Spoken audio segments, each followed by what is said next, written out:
अस्सलाम वालेकुम नाज़रीन, अस्सलाम हूँ। आप AS डिजिटल देख रहे हैं। नाज़रीन, कुर्बानी के जानवर तो आ गए हैं, गली और मोहल्ले की रौनकी बहाल हो गई हैं।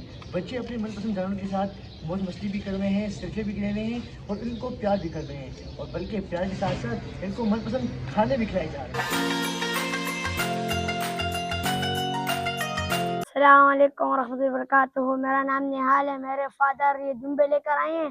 हम इसकी फुल देखभाल करेंगे, खाना पीने इसको टाइम पे देंगे। माशाल्लाह हमारे दुम्बे खाना खा रहे हैं। देखें ज़रा आप लोग किस तरह के अच्छे हैं, प्यारे हैं। आप लोग फिर बताइए ना।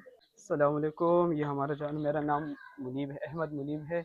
और ये हमारा जानवर है, कुर्बानी के लिए हम इसको लाए हैं और इसकी हम देखभाल करते हैं, हम प्यार करते हैं, इससे मोहब्बत करते हैं और इसको टाइम पे खाने देते हैं। हमारे साथ बहुत आदी है और बहुत मोहब्बत जानवर है हमारा। अस्सलाम वालेकुम। ये हमारी बकरी है, हम इसको पाल रहे हैं। हम इसे सुबह देसी घी के पराठे खिलाते हैं और बिस्किट खिलाते हैं, छोले खिलाते हैं और इनको हम लोग बड़ी अच्छी अच्छी चीज़ें खिलाते हैं। सच जो छुप ना सके